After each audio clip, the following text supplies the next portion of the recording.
You awaken gently at 6:14 a.m., not to the blare of an alarm, but to the natural rhythm of the morning. As you sip coffee by the window, your phone vibrates softly, revealing a notification: $41 deposited overnight, not from your job or a side hustle, but simply from ownership. This peaceful start makes you reflect on your past self, just 5 years ago, the one who relied on multiple alarms and dreaded the arrival of Mondays. That version of you never believed such a serene morning was possible, a morning free from the immediate pressure of trading time for money. You aren't wealthy by conventional standards. You've simply reached a pivotal financial milestone. This specific figure now covers your rent, groceries, and fuel, the fundamental expenses you once had to earn through countless hours of work. Your journey began with $10,000, painstakingly saved over 2 years by the age of 26. You consciously chose to skip new gadgets, kept your old car, and often dined at home on Friday nights, accumulating capital that sat idly in your account. While many might have splurged on a vacation or a luxury item, you instead opened your brokerage app, making a different kind of choice. You invested in a dividend ETF, a rather unexciting asset like SDM, whose ticker symbol your friends had likely never encountered. With a 4% yield, that initial $10,000 started generating $400 annually, a modest sum. This $400 was enough to cover your Netflix, Spotify, and phone bill for an entire year, seemingly small, yet profoundly significant. You resisted the urge to dismiss it, recognizing that this was the very first dollar you had ever earned without directly exchanging your time for it. Every other dollar in your life had been the product of hours spent at a desk, stuck in traffic, or feigning attention in pointless meetings. This $400, however, simply appeared while you were sleeping, a stark contrast to the effort required for typical earnings. Later, at lunch, your coworker noticed the ETF on your screen. Your colleague scoffed, declaring, $400 a year, buddy? That barely covers a single meal. You offered no reply, simply closing your laptop and letting his words hang in the air. That very week, he spent his $400 earnings on a new watch, destined to be replaced the following year. You, however, chose a different path, deliberately diverging from his spending patterns. The following month brought another dividend payment, landing quietly in your account. Instead of moving it to your checking or buying anything, you clicked the reinvest button without hesitation. You observed your total share count increase by a small, yet significant, fraction. A private smile spread across your face, a realization that you were no longer participating in their conventional game. 3 years swiftly passed, and at 29, your dedication had steadily continued. Now, $50,000 resided in that same, boring ETF, primarily from your earnings and unspent dividends.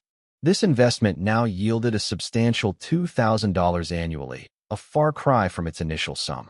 That $2,000 covered your entire year's electricity, internet, and even a long weekend trip to Miami. Doing the math one Sunday morning, you realized your shares would now cover all your utility bills for the next year. You kept this realization private, even as your family celebrated your sister's engagement. Your cousin then boasted about his new BMW lease, receiving everyone's applause. You simply ordered water, ate your steak, and smiled to yourself. Later, your girlfriend observed your quietness, asking if something was on your mind. Your girlfriend remains unaware of the quiet satisfaction you feel from your growing financial independence. That same evening, a message arrived from Marcus, an old college friend, signaling an unexpected development.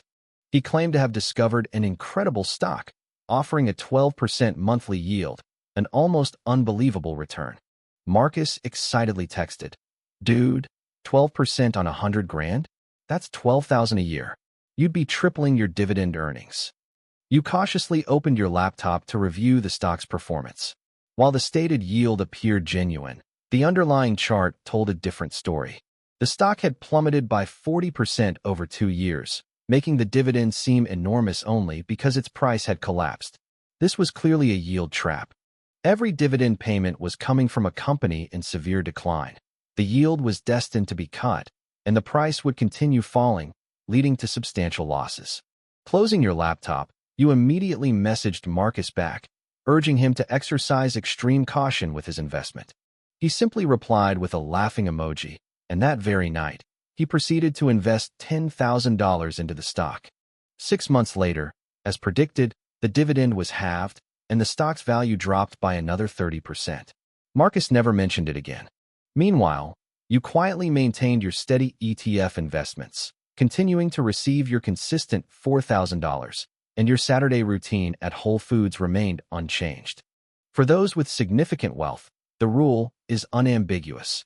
If a yield appears too good to be true, it invariably is. 12% isn't an opportunity, it's a stark warning. The consistent 4% return will always outperform the flashy 12%. Now 35.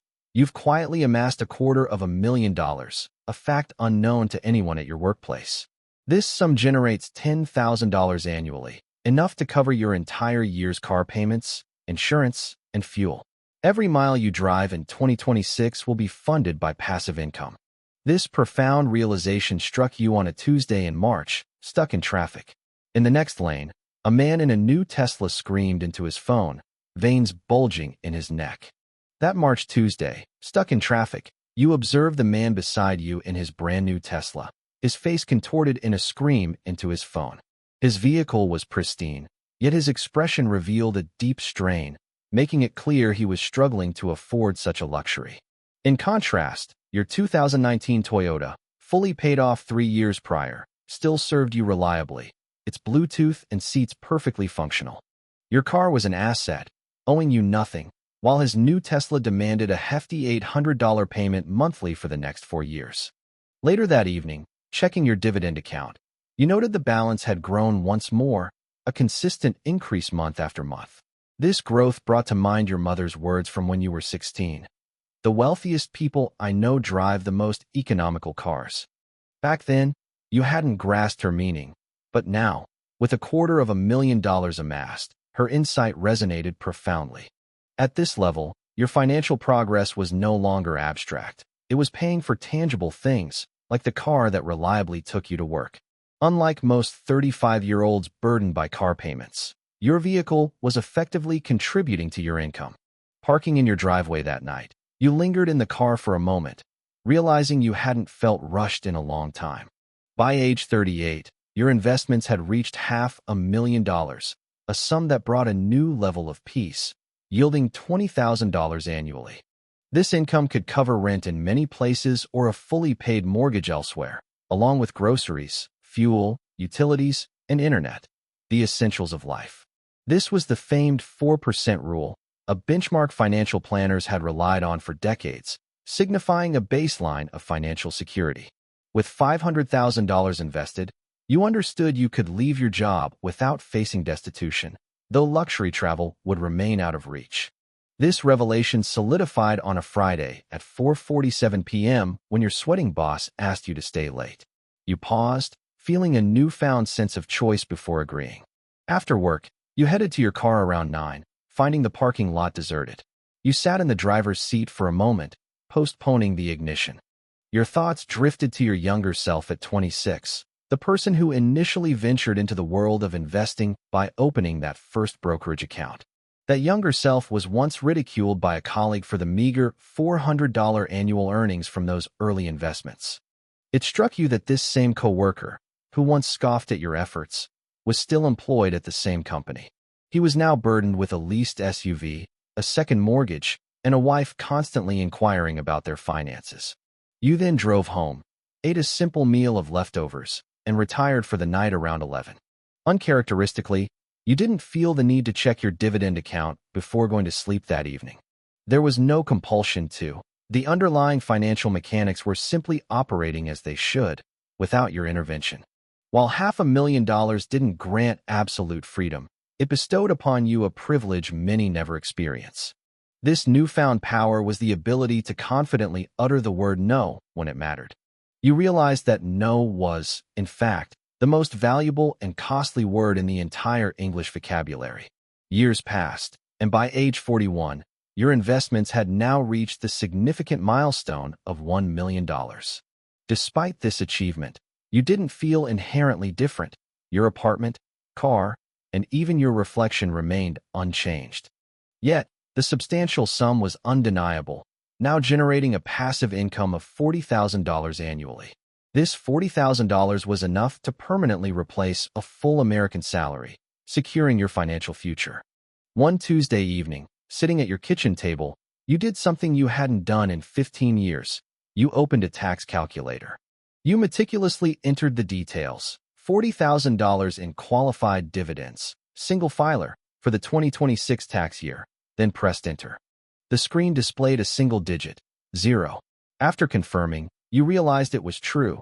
The IRS levies no tax on dividends under $50,000. While friends with traditional jobs saw a third of their earnings vanish to taxes, you would retain every single dollar you earned. Leaning back in your chair, there was no smile, no celebration, just a profound stillness as you absorbed the reality. Your mind drifted to the past, to years of working overtime for taxable income, where 30% of your earnings disappeared before reaching your bank. But this $40,000 was fundamentally different. This amount was entirely and unequivocally yours.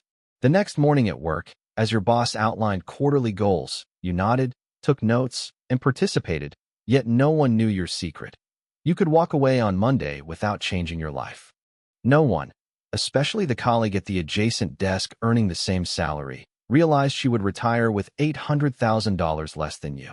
You walked to lunch alone, finding a sunny bench to eat the sandwich you had brought from home. $1 million didn't buy a yacht, you mused. It bought a different kind of luxury: silence. It was the silence found on a Tuesday night, realizing you no longer needed permission from anyone, not your boss, not the government, not even your past. Now at 44, your wealth had grown to $1.5 million, generating $60,000 annually, an amount that permanently replaced the average American retiree's spending, all without selling any shares. You never touched the principal. It continued to grow while the dividends consistently provided income. Over coffee that morning, a headline caught your eye. A 2026 study stating Americans now need $1.46 million for a comfortable retirement. You scanned the figure again, a quiet smile forming as you realized your assets surpassed that benchmark. Sipping your coffee, you gazed out the kitchen window at the bustling street below. Cars rushed by, filled with commuters stuck in traffic, undoubtedly late for their daily obligations. Not long ago, that frantic pace was your own reality, a past life you had left behind. Your mind drifted to your younger self at 26, the novice investor with $10,000, first clicking that crucial reinvest button. You remembered the coworker's dismissive laugh after hearing about your modest $400 dividend payment. Yet, that small dividend steadily expanded, just as that ambitious young person matured and evolved. The inherent power of compounding, patiently nurtured, had performed its predictable, transformative work. Moving to your desk, you opened your laptop and began composing a single, momentous email. You typed the words informing your boss of your departure, then pressed send without hesitation. Surprisingly, there was no anxiety, no fear, nor any overwhelming dramatic emotion within you. Instead, you felt the same profound calm and certainty as that first Tuesday morning, 15 years ago, when $41 quietly landed in your account. The retirement goal that most Americans only dream of reaching, you had definitively achieved. Your success stemmed from one unwavering decision, made 15 years prior: the commitment to relentless patience. While others traded their time for possessions, you empowered your money to generate wealth, securing eternal ownership of your mornings.